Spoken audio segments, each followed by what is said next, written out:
Mhm.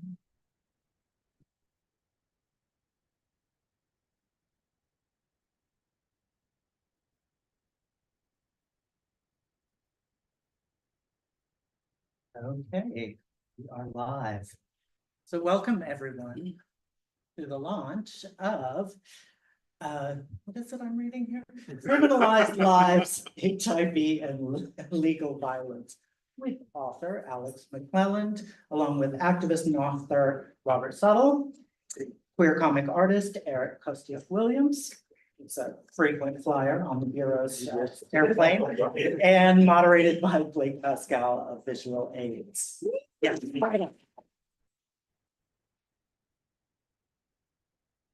The first two rows are not reserved, so you have to sit in them. There's no liquids aside from water. Yeah. So you're There's no safe. splash zone. No splash zone, exactly. Let me get you in there. Sorry. We'll see what happens.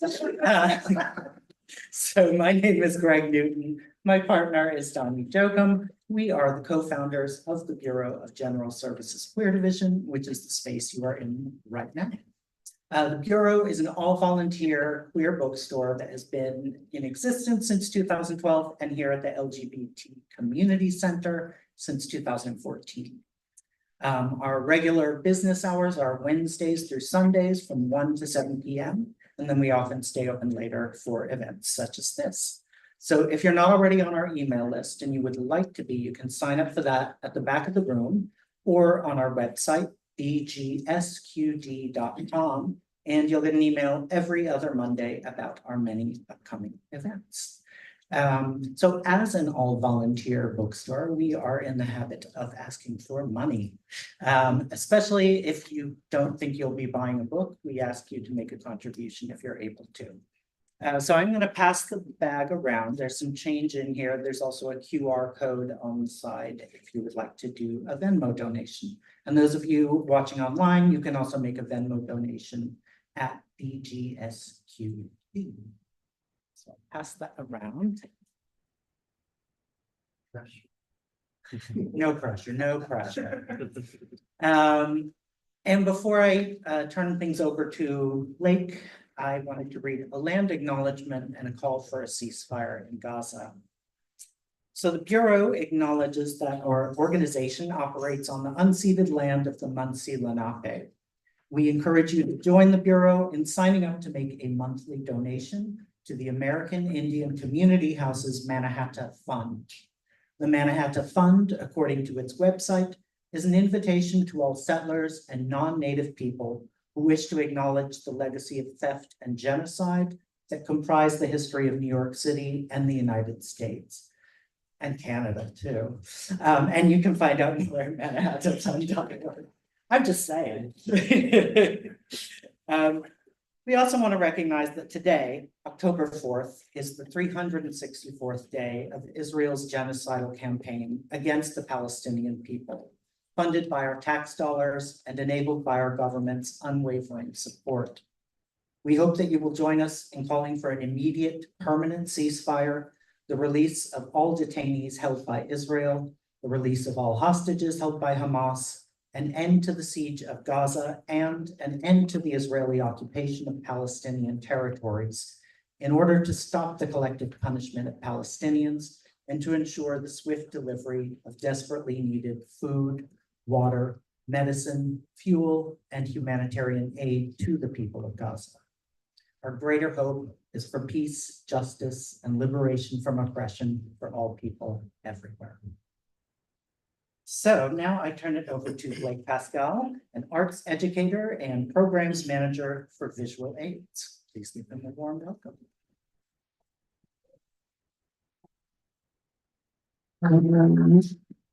Hi, everyone. Glad to see you all here today. Blake Pascal, programs manager at Visual Aids, organization that supports artists living with HIV with a myriad of programs and archival work that we do. And I'm excited to be here today to talk about Alex's book, Criminalized Lives, and it has like a great overlap intersection with art, particularly through the illustrations that are a part of the book. So I think it as a representative of visual aids, it's an exciting piece to talk about. I kind of wanted us to start just by saying, fuck the police. Yeah, let's kind of like set the tone a little bit. If anybody else wants to, you know, say, like, fuck the police. Yeah. Like, or not. Yes. Yeah. Yeah. Yeah, just to like, you know, throw out some of the respectability that we carry on us a lot of the time, and and to just invite like a space where we can shed some of that. And also to acknowledge like our right to be angry and sad and to feel all the feelings that we have about violence, the violence that you talk about in the book.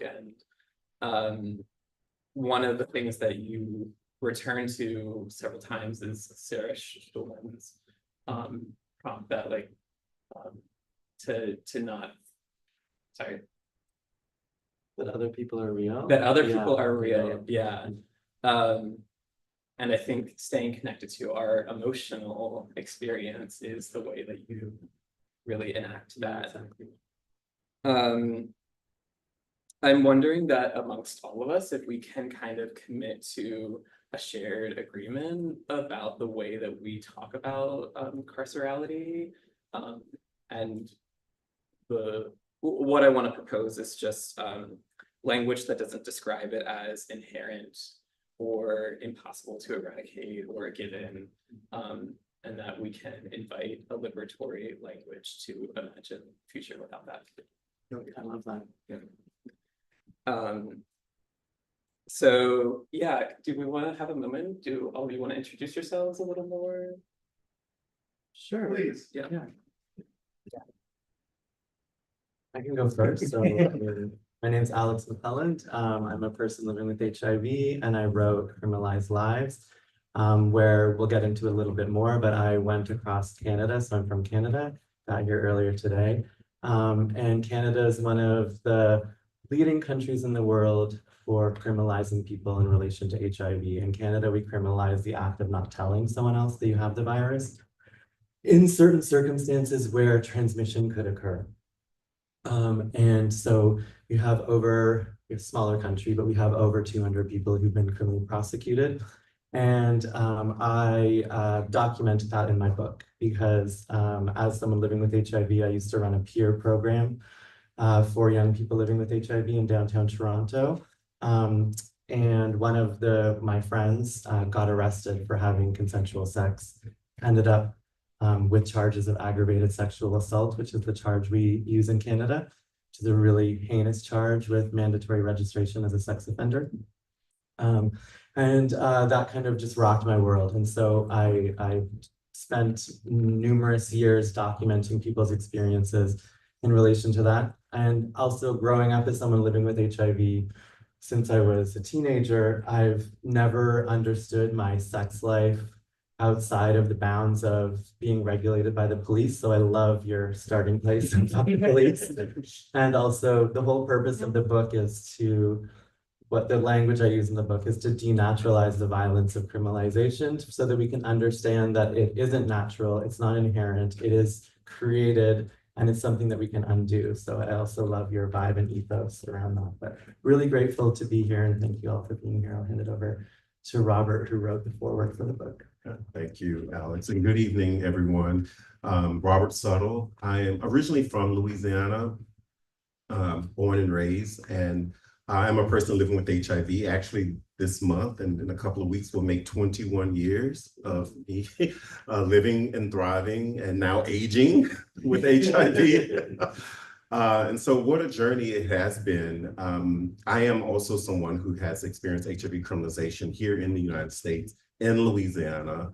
And so this experience is something that it's not new to me, obviously, for many years that I've had to live under this experience. And so what I've done and which brought me here to the New York City area is I co-founded an organization called the Zero Project, which I'll talk more about that. And it was a way to have an entity to be able to amplify the voices of people who've been impacted by HIV criminalization. And so I've done a lot of speaking on this issue, and I think this was here at the LGBTQ Center was probably the first place that I spoke to and at an ACT UP meeting, if I'm not mistaken. It's my first time. It was in April of 2012. I'll never forget it. We were downstairs, and that was like the first community forum, I would say, with that group. So that was kind of the test so to see, you know, whether I had what it took to stand the crowd, stand the judgment, or stand the whatever, you know, people were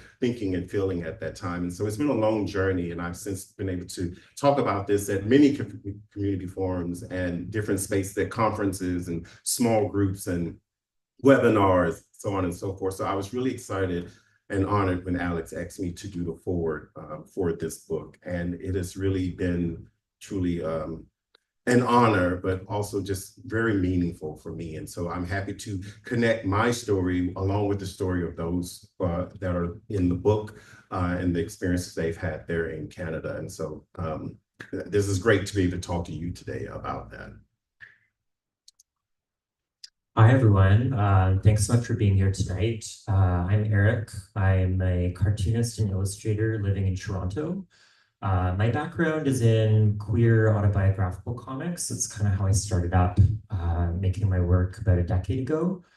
But over the years, my practice has really expanded to include all kinds of things like nightlife flyers, billboard signage, music videos, but in recent years, lots of community projects also around like harm reduction.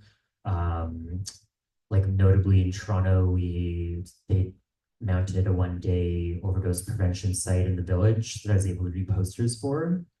And I've done portraiture also for a few queer organizations in the city. And Alex's project started as a smaller publication that was more zine length, where he had me create portraits for the interviewees he spoke with. And that kind of blossomed into this larger book project, which I was really, really honored to be a part of. I'm a big admirer of all my peers leading in activist causes, and as someone who doesn't always feel like I'm at the forefront of it, I'm really happy to be able to bring my skill set to help them communicate what they're getting across. So I'm very happy to be part of it.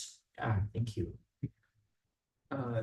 Yeah, we'll get to look at some of those in the slideshow in a bit. And coming back to Robert, can you tell us more about the Sarah Project, your own story, how that led to the creation of the Sarah Project? Yeah, so I experienced, I was convicted in 2009, and I didn't know what I was going to do with my life beyond this criminalization. Being in the South, being Black, gay, living with HIV, and now a convicted felon, and now I'm a formerly incarcerated person. Those labels are hard to get past and try to be productive with your life beyond that. It's really hard. And so I found myself being in a position where I didn't know what I was going to do. And so when I got out of prison after serving 6 months in Louisiana prison, I went online. And it's weird. I went online. I guess I call myself trying to acclimate myself back into society and the things that we do. So I went online, found a blog, and it was about HIV Criminalization 101, which was the title. And it was written by Sean Stroop. And I don't know if anyone is familiar with the name Sean Stroop, a longtime activist. And so I'm reading it. And so once I was done reading, I immediately called the number that was listed on the blog. And he answered, and I said, "My name is Robert, and I just read your blog, and I think what it's talking about is what's just happened to me."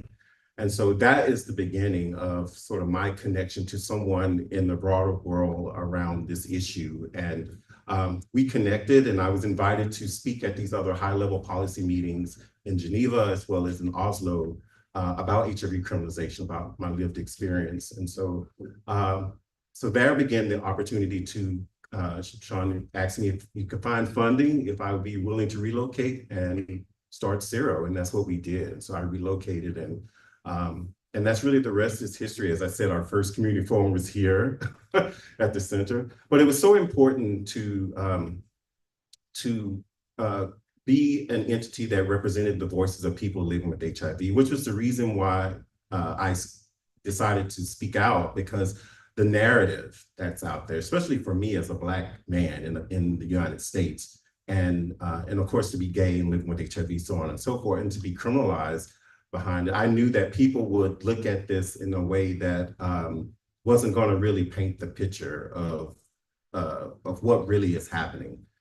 It's going to paint me to look like something else that I'm not. So it's important for me to speak up, and I'm so glad that I did, and I'm so glad that the stories that are lifted in Alex's book are amplified there, because it's important that we speak out, because if we don't, then the only story that people will know is from the media, from police, or from the courts, and so on and so forth. And so Zero Project is really dear to me, because it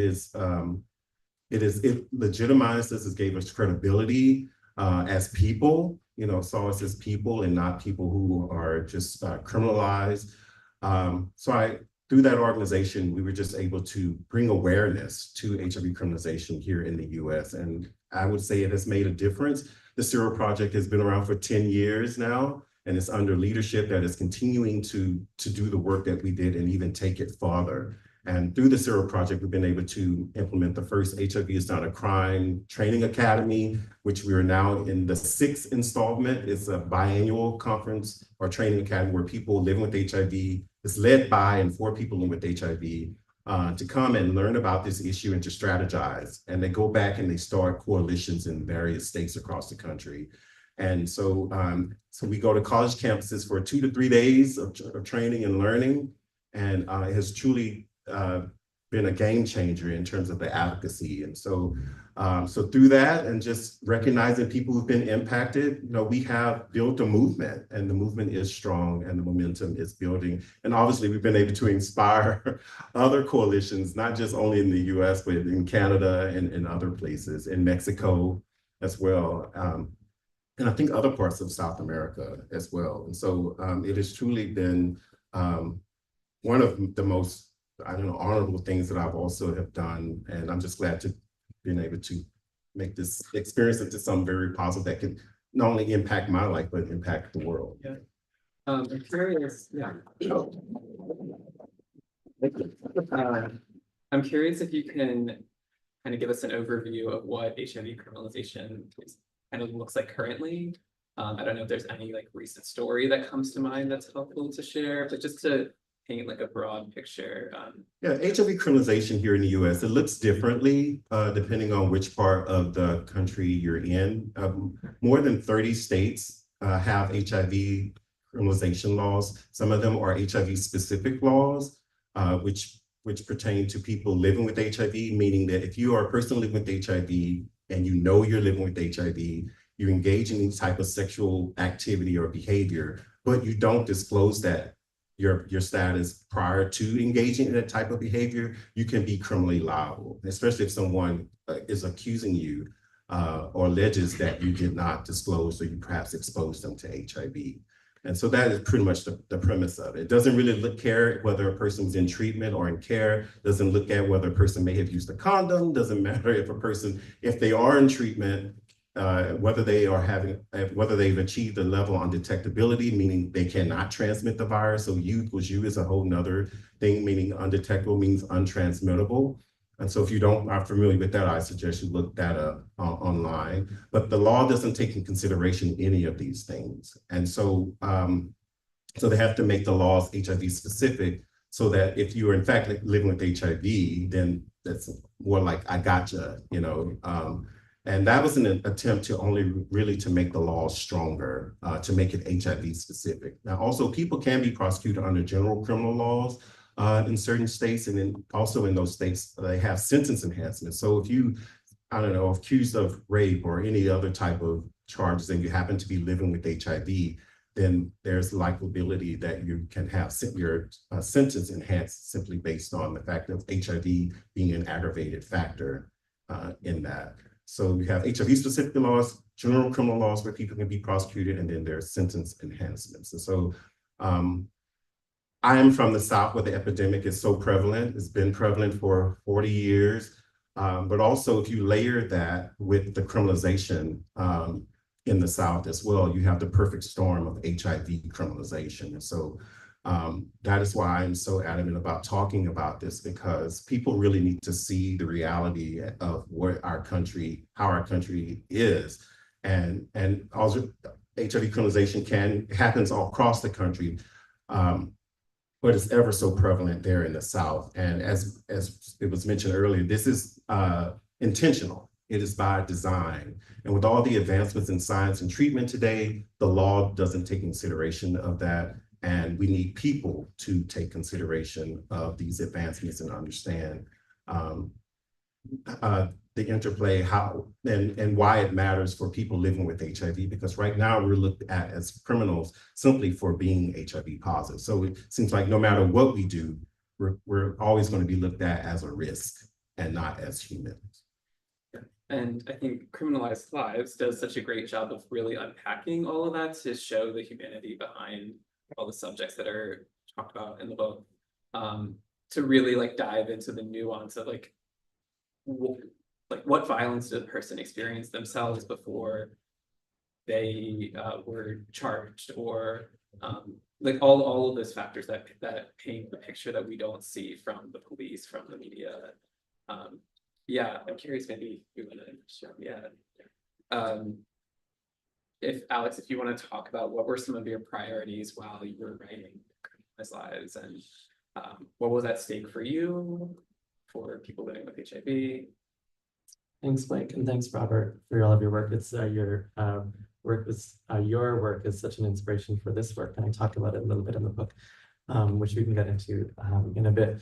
But yeah, I think one of the focuses of the book was to think about, one of the questions I asked when I first started this project was like, how do we know what we know about HIV criminalization, which is, I knew seeing people's mugshots plastered on the front of newspapers. That's how I knew HIV criminalization. That's how I knew people living with HIV. Like when I first tested positive, one of the things, there was a massive case of a migrant from Africa in Canada.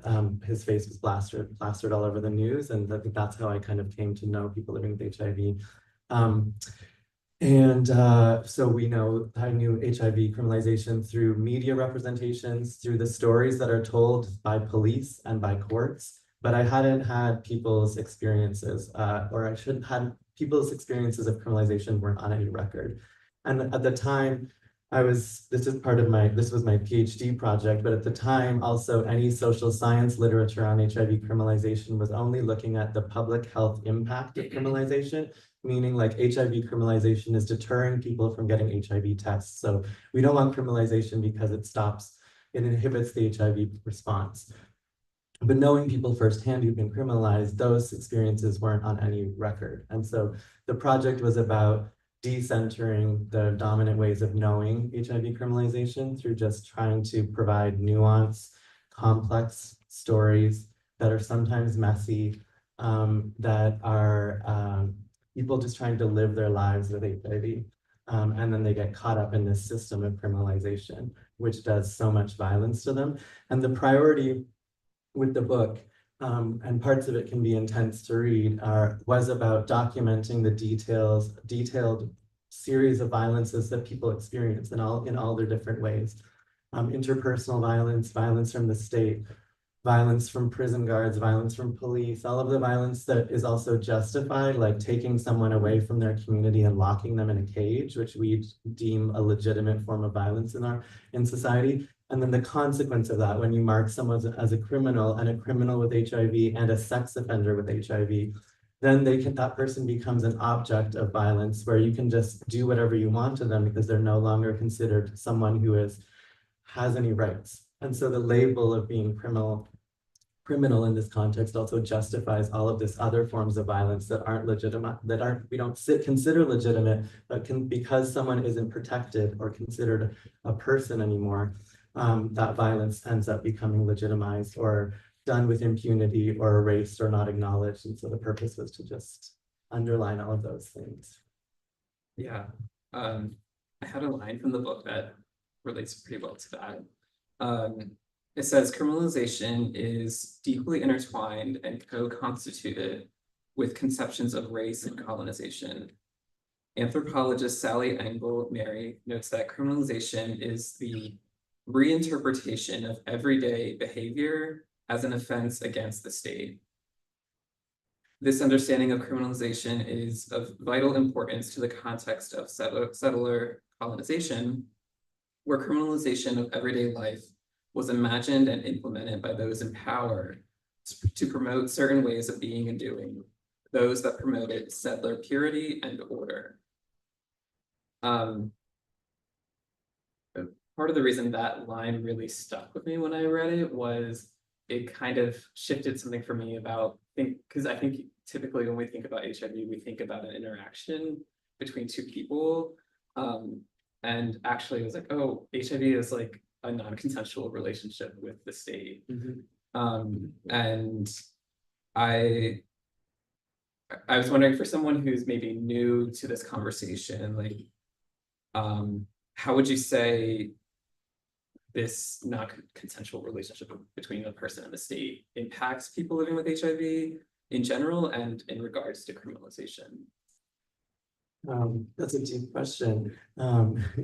I mean, that's also, yeah, I haven't heard it phrased that way, but becoming HIV positive does put you in a non-consensual relationship with the state in all of these ways. I know in the US, there's been on HIV testing day, there's like a reaction to HIV testing day called like our community response, take the test, risk arrest, like because if you all of a sudden know you're HIV positive, you have all these legal obligations.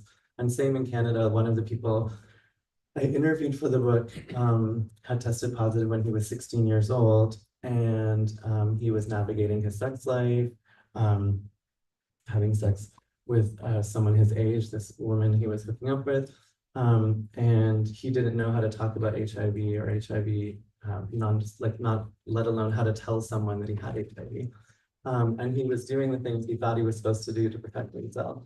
But this was like 6 months into him having HIV. And the first interaction from the state in terms of the response to him having sex with this woman when she found out he had HIV was the police came to his door and arrested him. Like no other intervention occurred to help or protect or like help him to check if he was doing okay. Did he need help with disclosure? The first interaction was police knocking on his door, arrested, put in youth detention, charged as a sex offender. And so I think it's an intense context. I think it was maybe almost like 8 years ago now, a group of us worked on this zine called How to Have Sex in a Police State, which was like building on Michael Callan and other people's, Richard Berkowitz, how to have sex in an epidemic. And it was basically this like anarchist published zine talking to people about how to keep yourself off of the public health record, how to protect yourself from the state, because the state is out to basically get you if you're living with HIV. And also this is if you're someone who's at a nexus of a whole bunch of other intersecting identities, adding HIV into the mix just adds another layer onto how people are criminalized or the intensity of the criminalization. Yeah. You were kind of already doing it, describing one of the specific stories, but I was going to ask if there was like one that you wanted to share more in depth about, and not just the story itself, but the process of like finding that person, like what it was like before you actually met them, the facts or whatever existed about that person. What was it like navigating anxieties or distrust that they may have had? Yeah, sure. That's a great question. So for the book, I interviewed 16 different people across Canada in different provinces. And one of the people I could talk about in the book is Lenore. So she is an Indigenous woman who lives in the prairies, and she ended up being incarcerated and registered as a sex offender because she had acquired HIV through a sexual assault. And so had lots of lots of feelings about her sex life and her HIV status. And so she was hooking up with this guy to kind of deal with her anxiety and her depression when she was partying a lot. So she gave him a condom, like her way of disclosing was give him a condom. She didn't know how to tell him. And that was her way of asserting herself. And in Canada, the way we have a Supreme Court decision in 2012 that said that if there's a reasonable means that HIV transmission can occur, you have to use a condom. So if you don't use a condom, then you can be criminalized. So the person who can use the condom is the person with a penis. And so it ends up resulting in that a whole bunch of women have been prosecuted because they can't assert the use of a condom. So women have been charged in the context of them being sexually assaulted where they haven't disclosed to their rapist. It's grotesque and horrific. So Lenore gave her partner a condom. He didn't use it, and she ended up on the sex offender registry and incarcerated. I found out about her case because it was widely in the news. Her former teacher, as soon as she got arrested, her former teacher leaked a bunch of her photos to the media. So she was all over the news. She was in a small town. She ended up becoming shunned from the town and went to live in a motel. Her mom was like banned from going to the local grocery store, couldn't go to the local Tim Hortons. It's Canada, we have lots of Tim Hortons. I found her through Facebook, and then also connected with her social worker. And then I flew out to the Prairie province that she was in and met her with her boyfriend at a Tim Hortons, which is where I met a lot of the people that I interviewed. Our first point of contact, lots of people, it's like a donut shop. It's like a Dunkin' Donuts of Canada. Lots of people I interviewed, some people I interviewed had just been released from prison, so they didn't have a place that they could go to with privacy. They were living in transition houses, or they were living with groups of people.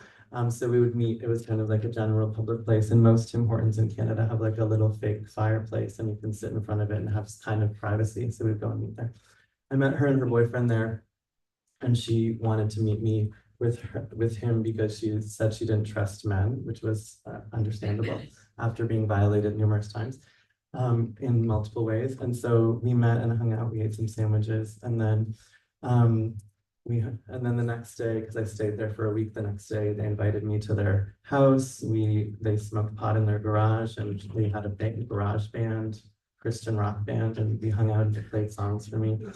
Then we had conversations about her life, and she told me about how she was incarcerated, put in segregation, which meant she was under suicide watch. So she had male guards observing her at all times, completely naked, because of the intensity of her charge.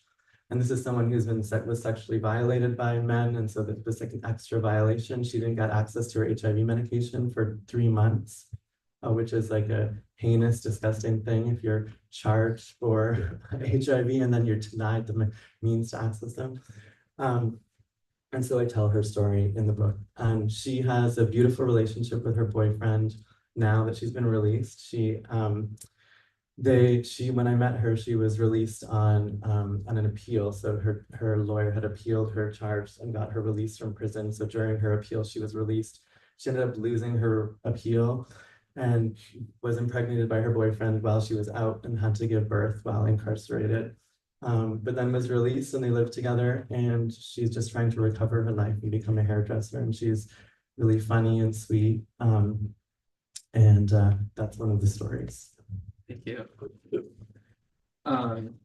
In the book, many times you return to describing how there are many systems, not just the carceral system, but the media, health organizations, social service organizations that all work together to flatten an image of a person and only talk about that person in the most objective, kind of sterile facts. I'm curious, like, what were your strategies as you were writing the book to not flatten people? Yeah, I mean, that's the vibe from Sarah Schulman when I went to this writing workshop with her was to talk about other people as other people being real. So making sure that you give complexity to people. And one of the things I grapple with and nuance people, one of the things I grapple with in the beginning of the book is talking about what does it mean to turn these stories into a book? Because inherently I'm objectifying these stories and I'm doing what I'm trying to counter to this people's stories. I'm turning them into an object. And then telling a story of it. So I just grapple with the tensions of that, and I grapple with them throughout and trying to counter that while also doing it, because there is such an important thing about telling people's stories and what narratives can do. And so there's just like an inherent tension I have throughout and trying to resist that while also doing it. And all of the people I met wanted me to carry the stories on. Like that's one of the reasons they spoke to me, was to amplify their experiences. So I felt a responsibility to also do that. But yeah, I don't know if that answers your question. Yeah, absolutely. And then maybe one more question, which kind of leads into Eric's role. So is how did you come to the place of wanting to include the illustrations in the book and connecting with Eric and building that piece? Yeah, well, that was part of it. So Yeah. trying to bring depth to them and or just have another way for people to relate. You know, this is kind of like an academic book, but also part graphic novel, doesn't quite have a genre it fits into. And quite also storytelling, also tell a bit about myself in the book. But the idea was to just have a number of different ways for people to relate to the content of the book and to engage and to tell the stories in ways that might be interesting to people who don't want to read the theory sections of the book or just want to read the stories and who just can engage in different ways. And one of the things I should highlight is we have a poster here, which Eric did, which I have some of them to give away, but I can. But part of the storytelling and doing the art was also a way of, was also a way of just like documenting the movement behind the response to criminalization. So there's a chapter in the book that talks about our activist response to criminalization. And so these are all, this is one of the pages in the book that we just made into a poster. So anyone who wants it here, we have 10 of them to give away, so you can just come and have one. But these are all real protests that occurred in Canada countering HIV criminalization. So one of the ones that I think is the most interesting is this one down here, where one of the main people involved in doing HIV surveillance, so working for the Public Health Agency of Canada, was also a well-known expert witness for the Crown, for prosecutors who would testify to get people incarcerated. So they were in charge of doing public health surveillance, but also in charge, or also an expert witness who was paid handsomely to get people incarcerated. And so a group of women living with HIV interrupted a presentation he was doing at a conference with a banner that said HIV is not a crime, AIDS profiteering is, and got his presentation shut down, which is just a beautiful thing. Just a number of different other protests. This is a moment when there was a number of different HIV criminalization trials, and a whole bunch of people would go to those trials wearing T-shirts saying HIV positive and HIV is not a crime, and go and participate or just go sit in the audience to just highlight that that person had support from the community. And so, yeah, these are available if you want them, but the part of the purpose of the illustration is to tell these stories and document them and just make sure that they exist in this way. Sure. Yeah, so we're gonna pull up some of the illustrations on the screen here. And so you actually developed portraits of all of the different subjects that are in the book, but the portraits themselves are not specific representations. They are kind of anonymous representations that I believe Alex would kind of like gave you some basic information, like maybe describe the person's personality or some key features about them, but it's not a direct likeness of the person. So I was curious if you could like talk about that, role of because you're kind of having to deal with like the anonymity of the person, but also I was thinking about the other side of it in illustration and cartooning and racist histories of depictions, stereotyping through political cartoons as well. And when these are people that are already stigmatized by the media, like how are you balancing like anonymity, but also like the specificity that still presents them? That's a really good question. Yeah. When we were first developing the zine, Alex gave me a list of descriptors like age, background, what their personality was like. It was a really interesting exercise to kind of create these like fictional portraits. And certainly, yeah, there's like, I find racist caricatures a real stain on the history of illustration. They've been present like from the get, and particularly among like underground comics from the 60s and 70s, which I was at first like very drawn to as a teenager, like R. Crumb stuff. But then when you read more into it, you're like, oh my God, this is horrible. So we've mentioned like nuance throughout while chatting so far, and that was really what I was striving for as well. Like casting a really broad net in terms of like looking up photo references for how different people look, and just trying to craft like specific portraits for each person. We at one point you were telling me one of the composite portraits inadvertently like did end up looking a tiny bit like one of the interviewees, but he like loved it. But I was kind of laughing at that. And you're like, oh. But yeah, no, it was a really interesting exercise. It's something I noticed really early on when I was like consuming more illustration. It's something I've always really tried to avoid in my own work. And I work in a pretty representational style. Like I take some liberties like abstracting and cartooning from reality, but I try to have it be pretty close to the real thing, especially when dealing with like a nonfiction subject matter, and a like very serious one at that.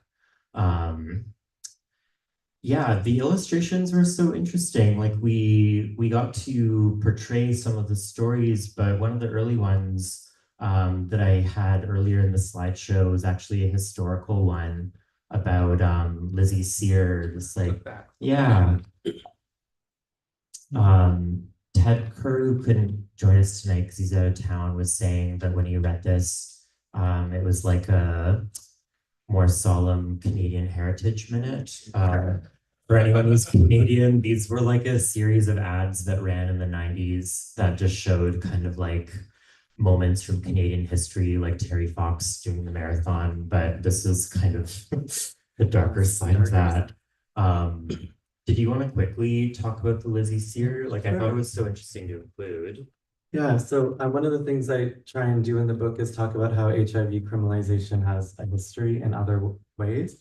And so the case of Lizzie Sear, which this comic goes into, is from 1921. And she's an Indigenous woman who was a sex worker who was criminalized on a charge of vagrancy, which at the time was a charge of status. It's been repealed from our criminal code, but it was essentially if you had no house or job, you could be criminally charged for not having no house or no job. But it was also a default charge for sex workers. And so she was charged with vagrancy for allegedly giving a man named John, gonorrhea. And in her court case, she was overseen, her court case was determined by the second female judge in all of the British Commonwealth. And at the time, women were not considered persons under the law in Canada. So there was no, in the criminal code, everything referred to he or whatever. So her lawyer fought her case, saying the judge was not considered a person under the law, so her case is not her decision was not legitimate, so it should be thrown out. Also, Lizzie Sear had a house, so she should be not considered a vagrant, and the charge referred to vagrants as himself, so they counted that saying she is a woman, so the pronoun was wrong, so it didn't apply to her.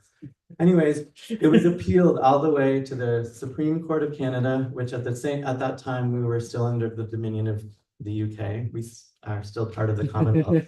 And so our Supreme Court wasn't our Supreme Court, there was one further. But essentially this group of women advocates trying to get women regarded as persons in Canada used her case to leverage to move forward to get personhood recognized for wealthy white women. And it all rested on the criminalization of this Indigenous woman who had a sexually transmitted disease, who was a sex worker. So that's the story that we tell there. And that story is usually disregarded or ignored. It's usually, they're considered heroes in Canada, this like white liberal feminist movement. There's statues of them in our parliament building. And the fact that they got personhood rests on the back of the incarceration of Lizzie Sear for being a sex worker with gonorrhea is just like an ongoing thing. And at the time, actually, they didn't have public health institutions or public health clinics to take care of people. So they would just incarcerate women and only would essentially search out women and charge them with vagrancy. But so what I try and talk about is how the public health system has always been intertwined with the carceral system and the carceral state. And they've been always intertwined. And that HIV criminalization, while HIV is new, the act of criminalizing it is not. Criminalizing social diseases and criminalizing people who are regarded as other is not new. So. Sorry, I made you talk more, but I just thought that was, I was so interested. I thought it was so interesting to include that though. And from a technical perspective, like the other comics and illustrations throughout the book are present day, but for this one, the historical one, we like sourced like what a prison looked like in the late 1910s. Like I thought it was really interesting to bring that historical perspective in. Yeah. I was curious if you wanted to talk even more broadly or generally about art and activism and the role that art can play. Yeah, no, there's a specific resonance for me with this project because when I didn't really make this connection until we were partway through making it, but my like entry point into activism in high school was through comics journalism, particularly reading Joe Sacco's graphic novel Palestine, where he went much like, it sounds like very aligned with like Sarah Schulman's workshop, where he went to the occupied territories and spent time with people living there, and conducted these long form interviews and portrayed all of it in comic form. And that really like blew my mind to read, especially in the context of the mid 2000s when that sort of information wasn't as like readily available. And it was seen as like more, it's still seen as controversial by some, but more so a couple decades ago. So yeah, I had this moment when we were working on these comics where I was like, oh, this is kind of comics journalism in a sense. Also, I was very like chuffed to be able to contribute something in that way. And yeah, we've seen it like through so many movements, just like the presence of visuals can really help communicate either like the nuts and bolts of information or just more of a feeling, like we see with some agitprop work. I mean, just down the hallway, there's like the gorgeous like Keith Haring washroom mural that's still up. So I'm so inspired by that. And this is actually kind of a great example of like Alex asked me to illustrate this chain breaking as like a bookend for the book. And yeah, I loved including something a bit more like symbolic and emotional. I mean, it's symbolic, it's also very literal, but you know, it's like more of an iconic image to balance the more kind of sequential stories. Yeah, I loved having a combination of the two. I think with the time we have left, we can open up to some questions for everyone.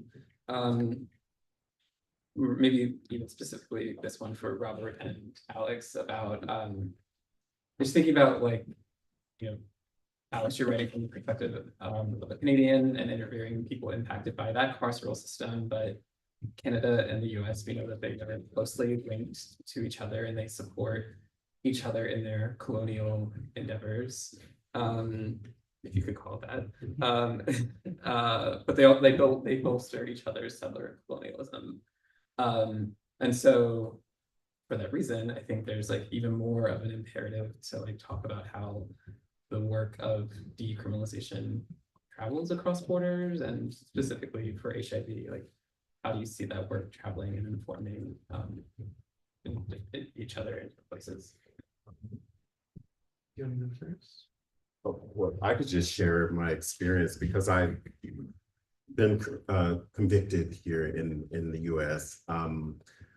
I've been able to travel to other countries to talk about this issue, to go to the international conferences and such. But one day I was trying to go to Mexico on a vacation, and long story short, got there and landed, and they called my name, but I didn't think they were talking about me. I just assumed there's someone else that has a similar name, Robert Subtle. And so I'm sitting there and I hear it again, Robert Subtle. And so I just got up because I didn't see no one else getting up. And sure enough, they were talking about me. They escorted me off the plane and they took me to the office and asked me all these different questions about my intentions of being there, how much money you have, how long you're going to be here, that sort of thing.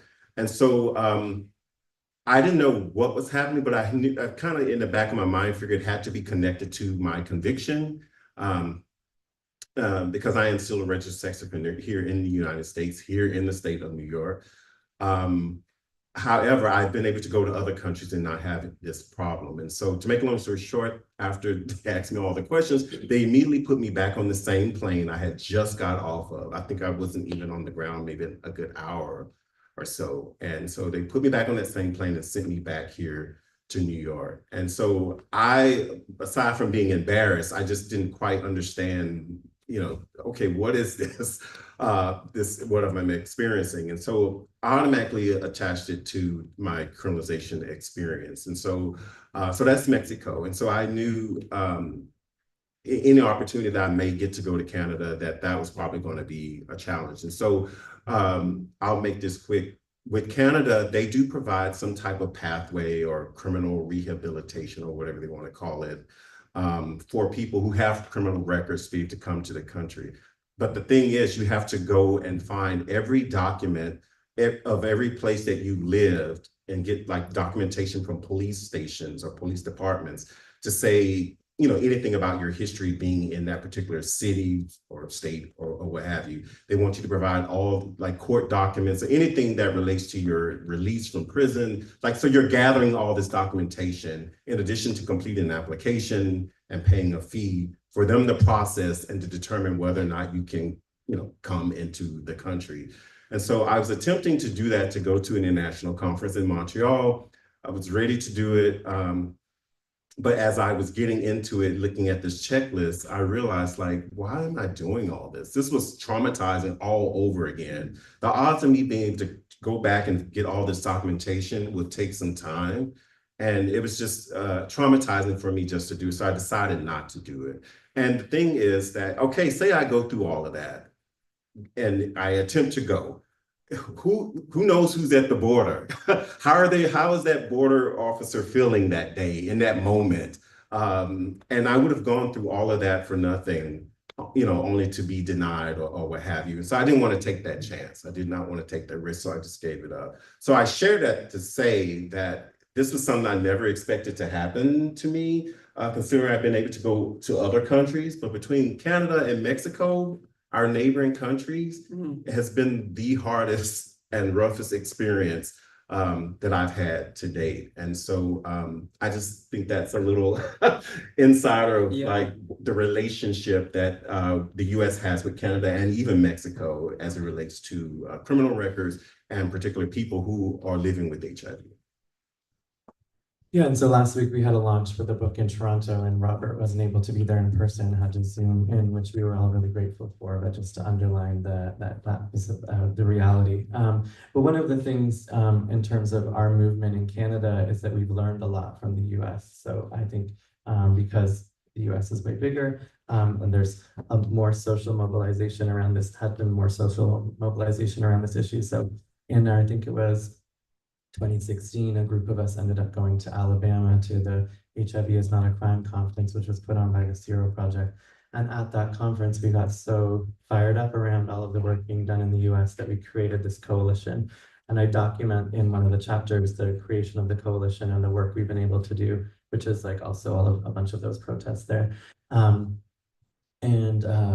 And since then, we've done a lot in terms of trying to change the context in Canada, although our current Liberal government, because there's an election coming and because we have a mini Trump kind of character in Canada who is going up against Trudeau, it looks really bleak in terms of what's actually going to happen. But we had made a lot of progress prior to that, trying to change the criminal code so that we could make a difference. But our work, we had learned a lot by coming to the US and learning about the movement here and being connected to the movement. And there actually is this interconnected transnational movement of HIV criminalization activists who work together and share and strategize and inform each other and kind of go and support each other. So Robert did a press conference with us earlier in the summer, along with people, some international people calling on our government to make changes.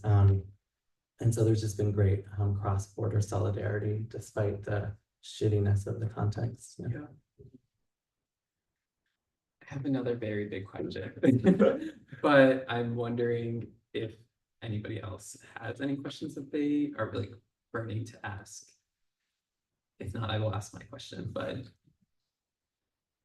Everyone wants to know what your big question is. yeah, I laid it out, I guess. Well, one thing that's on my mind that I kept thinking about as I was reading the book is just about the fact that we're not really heading in the right direction with incarceration criminality.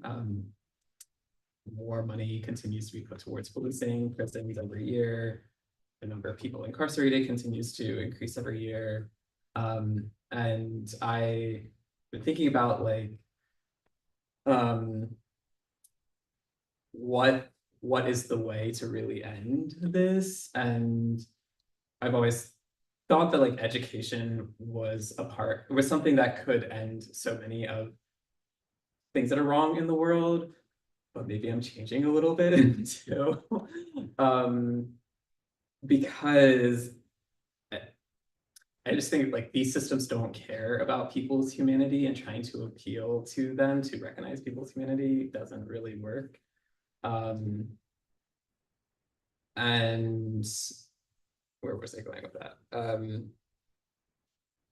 So yes, like reducing stigma, educating people about HIV is important, of course, but that necessarily won't end HIV criminalization because these systems don't care. They are businesses. They need to fill their prisons mostly for unpaid labor. Yeah.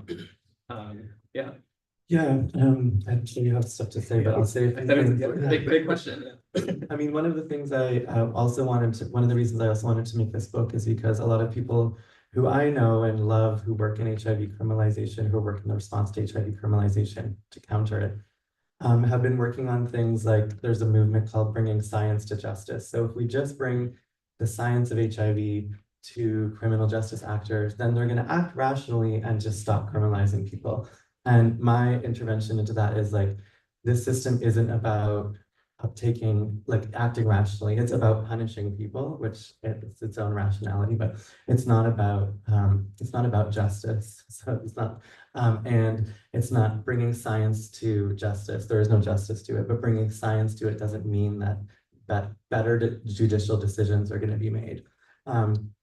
And so in Canada, we've been able to limit things a little bit. We have prosecutorial guidelines. It's like putting a Band-Aid on top of it, just saying you can't prosecute people.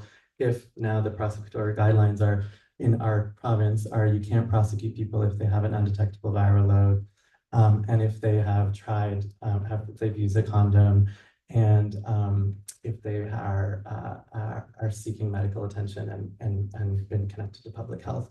But what that means is that people who don't have access to HIV medications, who are non-status, recently released from prison, don't have a house, are the people who are now under the more intensified sites of criminalization. And then also we're shifting maybe from a focus on just criminalization to calling attention to more public health surveillance. But if we look at the origins of public health, it's not necessarily a good thing either. So I don't have a real positive outlook.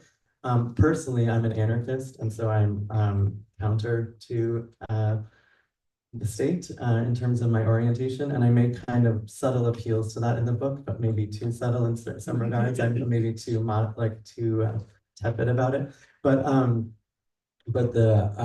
think the way forward is to like undo the criminal legal system that we have in Canada. Ours is very colonial, like it has been inherited. Like our criminal code is like cut and paste, basically inherited from the British Empire. And some of the decisions that have been used to criminalize people existed before HIV criminalization, or before, sorry, the state of Canada existed. The criminal decisions that regulate non-disclosure and that kind of thing. And so it's like a very colonial process. So I mean, one of the things to do is give people the means, they give people support, do mutual support, give people information so that they can support themselves and protect themselves from the harms of the state. And I think that's one of the key things that Robert, you probably have to say. Yeah, I definitely echo giving people what they need. So I think the education definitely is important still. Because many people aren't aware of the origins of these laws or how this happens, or that it's even happened. This is even a thing, even today in the 21st century, 2024. But I will say that it is a business.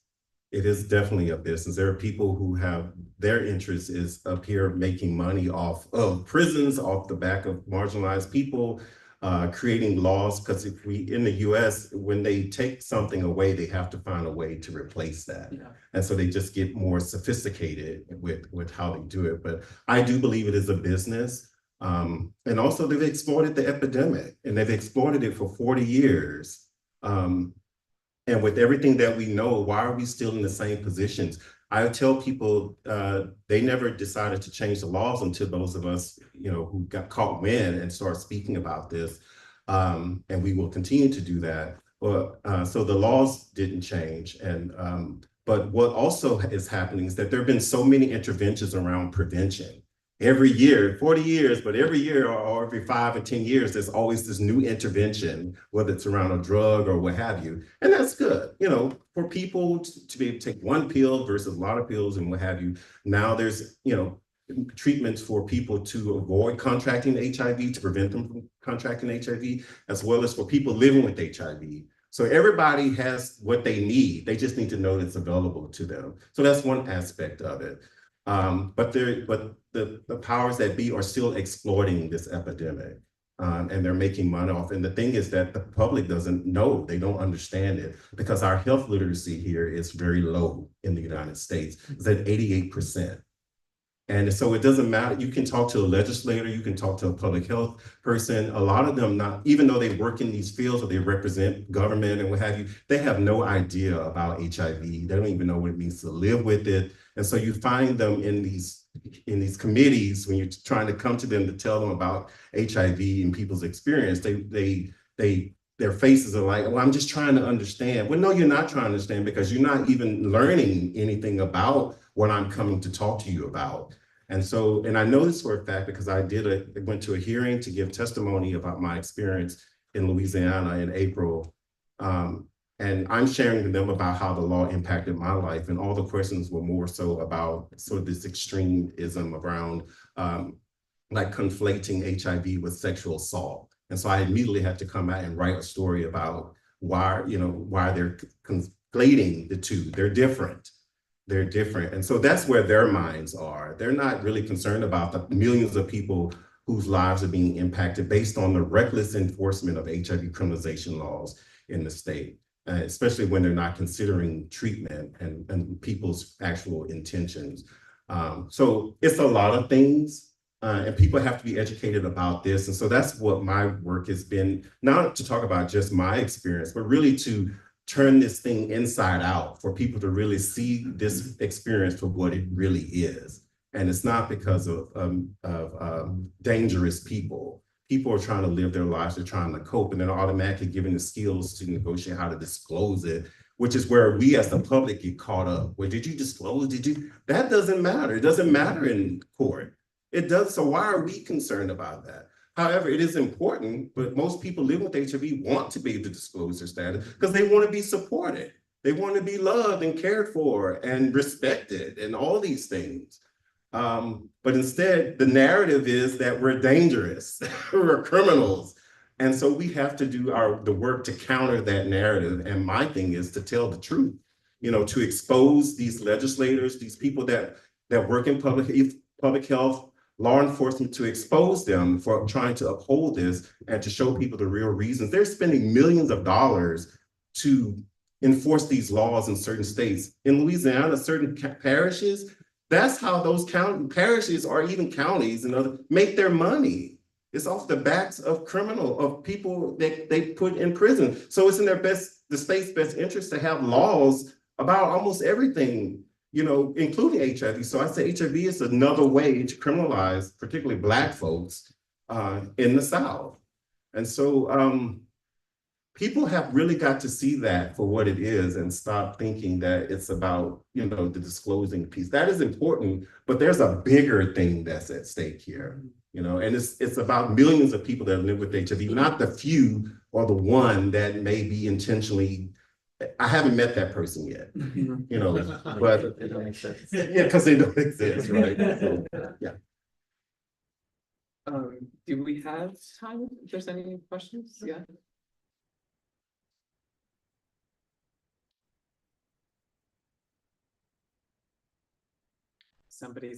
Yeah, there we go.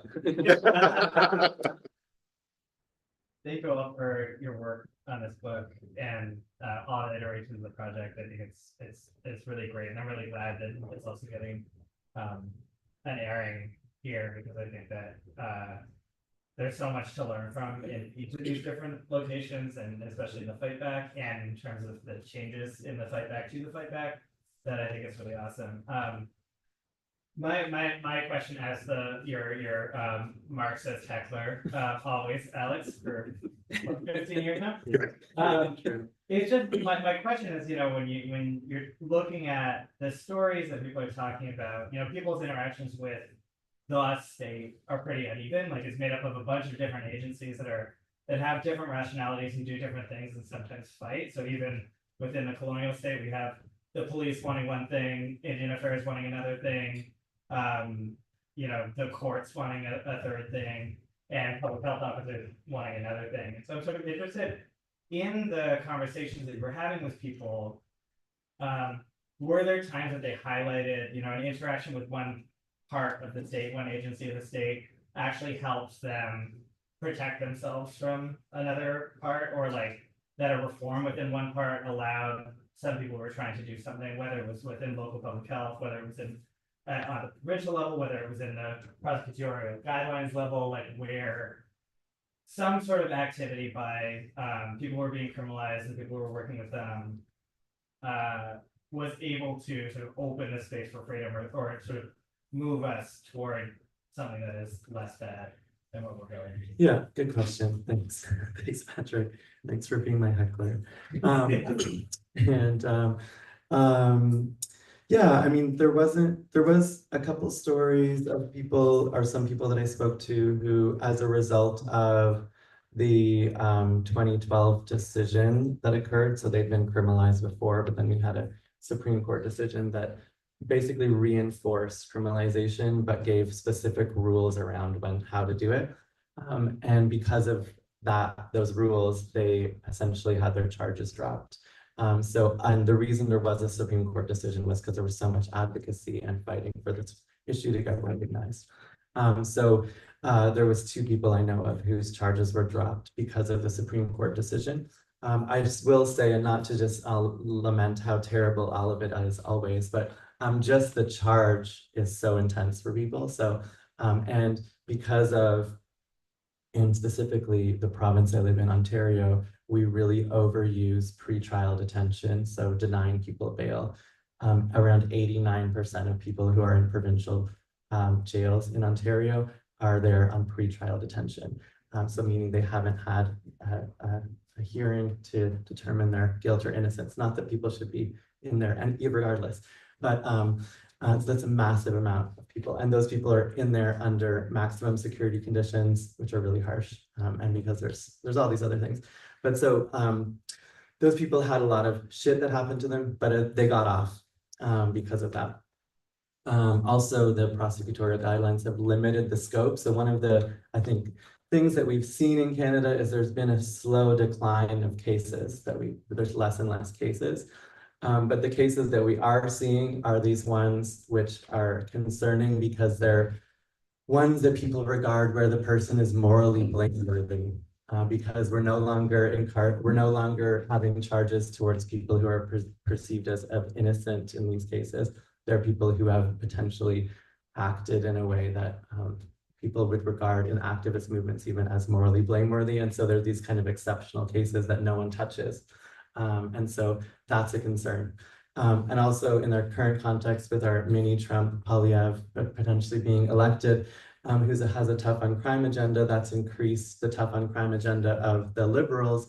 And we also have a rise of HIV cases in Canada. So new cases of HIV have gone up by 14% in the past couple of years, whereas other countries around the world outside of the South and the US, and we see numbers going down. So there's this kind of perfect storm of potential new criminalization occurring.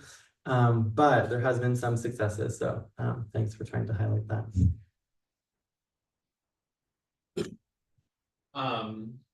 This question is coming from two things that you said. One, I believe Robert used the word sophistication of laws that criminalizing people, and then Alex, you offering that definition of criminalization, which is turning everyday things into affronts against the state. At the beginning of the COVID pandemic, I wrote something for The Body because I was at The Body at the time that was basically saying y'all, they're gonna find some way to criminalize COVID. And I did not, at the time I was thinking about the virus itself, and obviously we've seen that come to bear with actually criminalizing in some places the modality of the mask bans. It's in that way, I think it's become more sophisticated. And I'm just interested in, as people who are working in two different places on issues of criminalization, if at all, or how COVID mask bans, COVID criminalization is affecting your work or coming into play in your work as these modalities of criminalization are becoming more sophisticated. It's literally criminalize, and then obviously, sorry, it's it's just a little side part to it. It's in some places in the US, the mask bans have come about to say as a crime deterrent, because people who want to commit crimes might wear a mask, and it's oh, the deterrent to crime is to create a crime that you are now guilty of. Oh, I would just say I've learned about that. I don't have much comment to that last part, other than I've been hearing that, and I was just what? But to your sort of the top of your question in regards to COVID, I just know I hope people can make the parallel. How COVID happened is how I imagine AIDS happened back in the early 80s. Such a parallel in terms of an epidemic. Oh, so you're saying no, but no, they're so different. I'm sorry, but I'm not saying, yeah, they are different. But what I'm saying is people are living their lives, and all of a sudden an epidemic happens. That's what I'm saying. Yeah. However, you didn't see them quickly go create COVID laws, because COVID impacts any and everybody. And when they wanted to associate AIDS with sex, and with gay people, sex workers, and injecting drug users. So you have different communities, different groups of people. And so what I see is that because COVID impacted any and everybody, and I do mean any and everybody, the mask wearers and the people that did not wear masks, it could impact anybody. And so just like I'm looking at HIV, there's millions of people. They wouldn't even have prisons big enough to hold everybody. And so there may be some other reasons around that, but that's my thought on that, because I became angry thinking people choosing not to wear masks, and here I am convicted of it of exposing someone to HIV, and they could literally expose someone to COVID just like that, much easier. much easier. And so I just want to make that connection for people to look at this. Really look at this for what it is. And so no legislator can come to me or a law enforcement person can come tell me about who's dangerous and what's at risk when they're probably the very people who want to be adamant to not even wear a mask, right? So this is, again, it's all just a hoax to just make money. It's a business, and it's on the backs of people, real people, the everyday people, that just want to live their lives, be healthy, have a better quality of life, and these people want to play politics with us. Yeah. I think that also relates to the idea of like HIV is a non-consensual relationship with the state. 'Cause it's like, what other virus, illness, disease has that relationship other than something that is associated with sex? Yeah. I feel like you should write an essay with that as a title because I think it's a really important concept. But some of my reflections on your question, Matthew, are that when I had a similar, I think I remember seeing your piece, and I also wrote a piece where I was concerned in Canada around the policing of COVID because there was this like panic around policing, and I wrote an op-ed called "We Can't Police Our Way Out of an Epidemic or Pandemic," and I started a project called Policing the Pandemic, where we were tracking the police interventions in Canada of how people were responding to COVID. And there was like a number of sex workers who got busted because they were still working. And there was massage parlors, nail salons all got shut down, all of these different or businesses that were primarily of newcomers and migrants. But it was just a new way of criminalizing people who are already criminalized. And just knowing that the way we respond to communicable diseases and the history of how we've responded to communicable diseases through the state and through policing, and it doesn't actually have to do with regulating or trying to actually control the disease. It has to do with finding another population to blame and punish. And we just see that happen over and over again. So I had the same concern, but also I understand Robert's response in terms of how it's kind of manifested or maybe diffused somewhat. But I do remember there was a couple charges initially in the US, bioterrorism charges of people who had like coughed on somebody or that or sorts of thing. And I think, I'm not sure what happened with those, but yeah. I think, yeah, we can wrap up. Yeah. Thank you so much, everybody.